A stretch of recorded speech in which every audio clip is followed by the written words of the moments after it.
Assalamualaikum dan salam sejahtera kepada semua rakan-rakan dan terutamanya Ustaz Suhaimi. Saya daripada grup 6 ingin membentangkan tentang tajuk rasuah. Sebelum membentangkan ini, saya ingin memperkenalkan diri saya.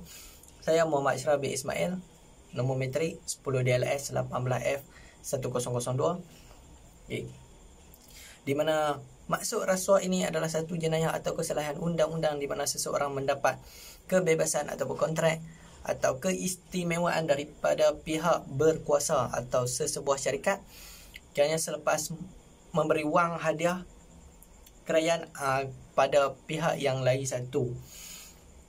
Rasuah wujud dalam bidang politik dan pentadbiran juga, dan ia mengayakan diri atau memperkayakan kerabatnya, contohnya seperti keluarga, sahabat handai dan rakan-rakan karib. Dan juga dia dengan menyalahgunakan kuasa dengan kepercayaan awam yang diberi kepada mereka. Islam juga melarang sendiri perbuatan rasuah ini kerana perbuatan rasuah ini adalah salah di sisi agama, malah dia akan mendapat balasan di akhirat kelak. Okey, seterusnya kita akan pergi ke firman kepada tajuk rasuah ini. Assalamualaikum warahmatullahi wabarakatuh. Saya Muhammad Aiman Basri bin Bukri, nombor metrik 10 DLS 18F 1020. Saya akan menerangkan tentang firman Allah dalam Al-Quran yang bermaksud, dan janganlah sebahagian kamu memamerkan harta sebahagian yang lain di antara kamu yang dengan jalan yang batil, yakni tiada hal, dan jangan kamu bawa kepada hakim supaya dapat kamu memakan sebahagian harta orang lain yang berdosa sedangkan kamu mengetahuinya. Surah Al-Baqarah ayat 188. Sabda Rasulullah SAW bersabda, maksudnya Allah Subhanahu Wa Taala melaknat orang yang memberi rasuah dan penerima rasuah serta orang yang memberi jalan terhadap kedua-keduanya. Hadis riwayat Ahmad. Nama saya Muhammad Fazal bin Muhammad Muhyiddin dan bermetrik 10 di atlas 17 F2049. Kesan-kesan rasuah. Rasuah hanya akan mengakis kepercayaan orang awam terhadap pemimpin-pemimpin negara kita. Di samping itu, rasuah juga turut memburukkan kesan pertama adalah rasuah memburukkan taraf kemiskinan rakyat, kerana sumber-sumber yang telah ditetapkan bagi untuk membantu rakyat yang miskin akan diselewengkan melalui amalan rasuah. Kesan yang kedua adalah rasuah akan mewujudkan pemerintahan yang lemah, kerana setiap kali rasuah berlaku, pemerintah akan kehilangan hasil atau tergelincir daripada tindakan-tindakan yang sepatutnya. Umpamanya seperti jika cuai terhadap sesuatu yang telah ditentukan, maka pemberian rasuah akan menggantikan wang cukai yang sepatutnya dikutip, dan manfaatnya hanya akan dinikmati oleh segelintir orang yang memberi rasuah.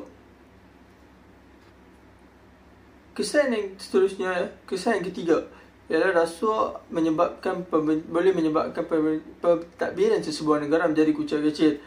Akibatnya seperti ia menimbulkan masalah lain seperti kemerosotan ekonomi, pengabaian kepentingan masyarakat dan juga sebagainya. Rasuah juga boleh menghancurkan pentadbiran dan pemerintahan sebuah negara yang sepertinya berlaku di Filipina, di mana mencatatkan sejarah kejatuhan kerajaan Presiden Marcos yang ditampuk kepimpinan disebabkan gejala rasuah yang tak dapat ditampung oleh masyarakat. Selamat pagi Ustaz, nama saya Mugilan Analaki Nagapan dari kelas DLS 5B. Nombor metrik kad saya 10 DLS 18F1066. Hari ini tajuk saya nak bentang ialah punca rasuah. Okey, punca rasuah adalah dari segi gaji pekerja yang rendah sama ada di sektor awam atau swasta juga turut mendorong kepada perlakuan rasuah. Bagi pegawai yang bergaji rendah dan bekerja di bandar, mereka kerap menghadapi masalah kewangan. Sebagai contohnya, gaji pekerja sokongan kerajaan adalah sekitar 800 hingga 1000 ringgit sebulan. Sedangkan kos hidup di bandar terus meningkat.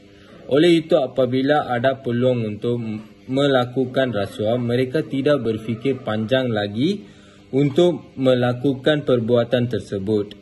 Adalah sesuatu yang baik jika pihak kerajaan atau majikan melakukan kajian tentang jumlah gaji yang patut dibayar kepada pekerja dalam zaman yang serba moden.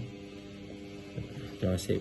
Tajuk seterusnya, jenis-jenis rasuah. Jenis-jenis kesalahan rasuah mengikut Akta Suruhanjaya Pencegahan Rasuah Malaysia 2009 adalah berdasarkan ASPRM 2009 Akta 694. Terdapat 4 jenis kesalahan rasuah yang utama ikut akta adalah meminta atau menerima rasuah, Seksyen 16 dan 17A ASPRM 2009. Seterusnya, memberi suban, Seksyen 17B ASPRM 2009. Selain itu, mengemukakan tuntutan palsu, Seksyen 18 ASPRM 2009. Akhirnya, salah guna kuasa, Seksyen 23 ASPRM 2009. Terima kasih, Ustaz. Okey, Assalamualaikum dan selamat sejahtera. Nama saya Muhammad Aiman Hakimi bin Nur Hisham. Nombor bateri saya 10DLS18F1056. Okey, hari ini saya akan menceritakan ataupun membentangkan tentang langkah-langkah mengatasi isu rasuah. Okey. Poin yang pertama saya adalah memantapkan iman dan mengukuhkan jati diri. Okey.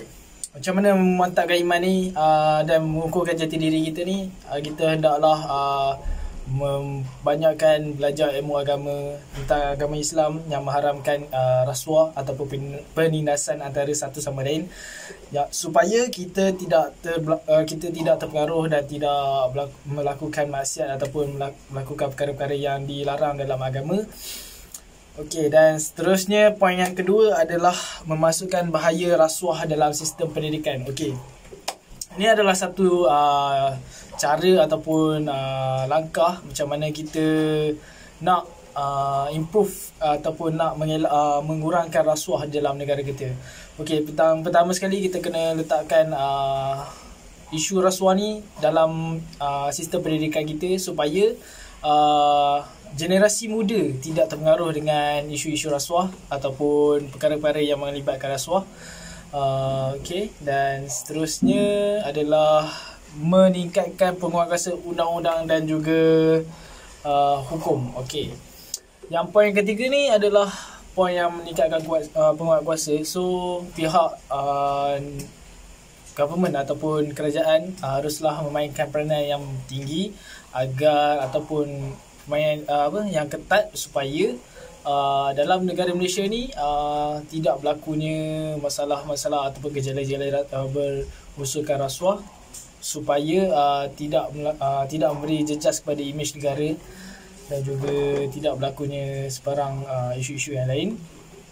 Dan okey, seperti isu yang terbaru ni adalah isu scam, Macau scam. Okey, Macau scam yang isu ni berkaitan rasuah yang terbaru ni, dan dia amat mendukacitakan sebab bila scam ni kita dapat tahu yang kena scammer ni adalah ibu bapa, orang-orang tua yang tidak bersalah, dan itulah amat mendukacitakan. Okey.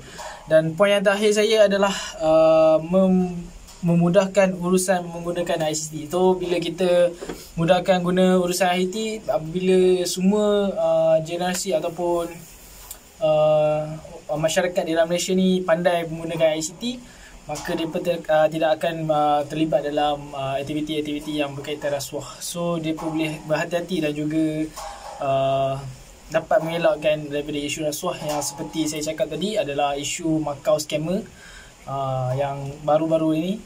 Okey, dan seterusnya adalah ini juga adalah kes yang berkaitan dengan rasuah. Okey, yang pertama tadi saya cerita pasal Macau scam. Macau scam yang sebelum ni ada isu mengambil ataupun mencuri ataupun rasuah antara mereka untuk Macau scam. Okey, dan kes yang terbaru juga adalah kes rasuah pegawai dan anggota penguatkuasa yang dipercayai melindungi premis perniagaan haram. So hal ni sepatutnya kerajaan haruslah membuka mata bagi pihak-pihak berkuasa yang bekerja dalam anda kerajaan supaya tidak berlakunya masalah-masalah seperti ini. Sebab apa? Sebab akan memalukan imej anggota ataupun agensi tersebut. Okay. Itu saja daripada saya, Muhammad Aiman Hakimi bin Syam. Assalamualaikum.